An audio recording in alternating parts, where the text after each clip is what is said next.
Hello and welcome to the YouTube channel of Andy Holdings speedfigures.co.uk. Andy here speaking and looking at this national hunt season and 10 to follow. Hopefully 10 useful horses to keep on the right side of throughout the national hunt season. Many thanks to Sam Turner, who's already produced 10 of his own, and I've tried to avoid one or two of Sam's. He's already nominated a winner, actually. Protectorate won at Cheltenham on Friday. He's got some really good ones amongst his 10, including Bear Gillis. I do think that horse is potentially a superstar for Nicky Martin.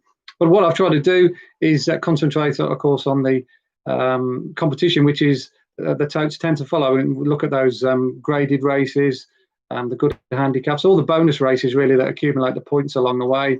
That's really the sort of core of my thinking when I'm nominating these 10. I'm starting off with Mr. Fisher, who hopefully will get the list off to a good start. He's due to run in the Paddy Power Gold Cup this coming Saturday. Of course, a bonus race, so that'll be nice if he was to oblige. And he ran a really good race last year, didn't he, at Cheltenham in the Marsh Chase, one of the hottest novice chases run at the Cheltenham Festival. Very strong time figure. They quicken up really well from the back of the third last that day.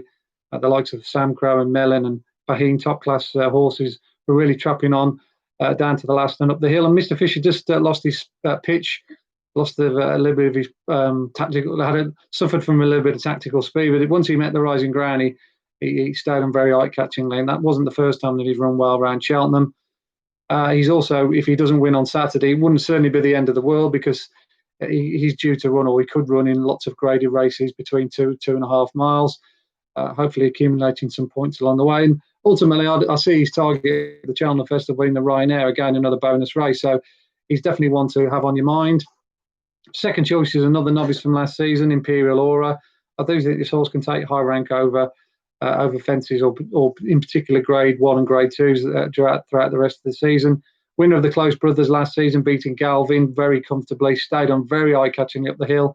Again, another one who loves Cheltenham, so that's certainly worth bearing in mind for the rest of the season.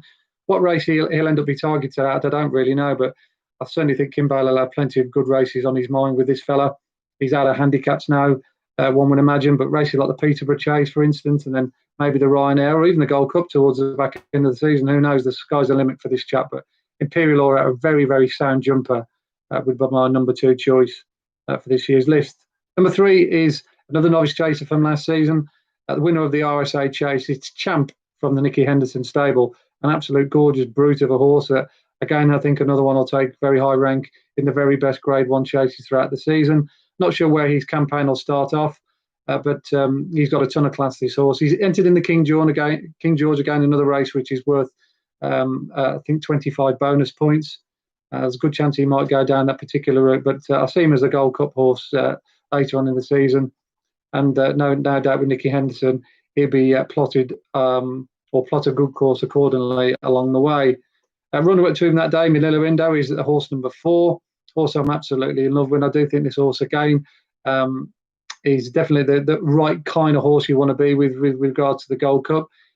He's already started off his campaign in excellent fashion by beating Manila Native, of course, himself a Cheltenham Festival winner at Wexford, jumping really well that day, staying on very strongly. And that should set him up for races such as the Savills Gold Cup and the Irish Gold Cup, again, 2 big bonus races for you over in Ireland. And then ultimately the Cheltenham Gold Cup itself later on in the campaign. So Manila Indo is definitely one for the shortlist. Santini, a horse that obviously finished second last year in the Gold Cup itself. He bids to go one place better. He's in the Betfair Chase, a race which I'm sure he'll be one of the favourites to win. And if he comes through that with flying colours, then I'd imagine he'd have maybe 1 or 2 more runs before the Gold Cup itself.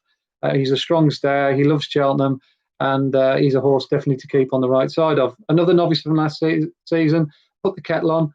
Hopefully will dominate the 2-mile division this season. Due to run at Cheltenham on Sunday in the Shillelagh Chase, which does look a very mouth-watering affair. And it's going to give us an indication of how good Put the Kettle On is regards taking on the older horses. Obviously got to beat horses like Sco Royale and Rouge Vif, but her victory last season in the Arkle very much reminded me of several previous winners in that race from the Henry de Bromhead stable, who went on to do very well in the following year. The Arkle's always a good trial for the next year's champion chase. So Put the Kettle On, hopefully he'll be a decent point scorer in that particular division. The 3 mile division hopefully will be dominated by Sir De Burley. I've banged on about this horse for a long, long time. He clocked a fantastic time in winning the Pertemps final. I don't see any of this sort of the horses from last year's category, such as Liznagar, Oscar, Ronald Pump, troubling him. And he's already won this season as well over an adequate trip, so he's definitely going the right way. He's actually entered up in the Hatton's Grace over 2.5 miles, the Grade 1, in a couple of weeks' time at Fairyhouse, so he might take that engagement. But then he's got the 3 miler at Leopardstown over the Christmas meeting, and then I imagine he'll just go straight to the Stayers Hurdle, so he could be a decent point scorer. So Sir De Burley, horse number 6. On to the novices hurdlers. I do like a horse called She Wears It Well. Just had the 3 runs, very impressive when we did the Tipperary last time out, beating a good field of mares. But on that same card, she ran the last circuit much quicker than Saint War, who is thought of in very high regard. In fact, Sam Turner's put that horse on his list. So I do think She Wears It Well, who's due to run the Royal Bond in a couple of weeks' time. I will hopefully take that race onto many good Grade 1 races, either against the geldings or indeed staying around 6. Envoy Allen, he needs no second introduction. He's very much one for the short list for the 10 to follow. A real top class horse in every regard. Winner of last year's Ballymore, kicked off his campaign with a smooth win at Down Royal, jumped fantastically. And I imagine he'll go for the Drimmoor, again a Grade 1, and another potential 25 points in the bag. And then you'd think you'd go down the Leopardstown / Cheltenham route along the way to perhaps going towards maybe the Punchestown Festival later on in the season. So hard to see really Envoy Allen not being a big point scorer during the rest of the campaign. He's horse number 9. And finally, one more, Vindication, runner up to Surname in the Charlie Hall Chase. He's entered to run in the Ladbroke Trophy, again another 25 points bonus race. And if he comes through that, or if he wins it, great. If he doesn't, races like the Welsh National, all the big handicaps, he could run it throughout the rest of the season. He's certainly going to be there or thereabouts, one would imagine, because he's such a durable and likeable horse. And of course, he's got Cheltenham Festival form from last year when he finished 4th with a conditional towards at last year's Cheltenham Festival.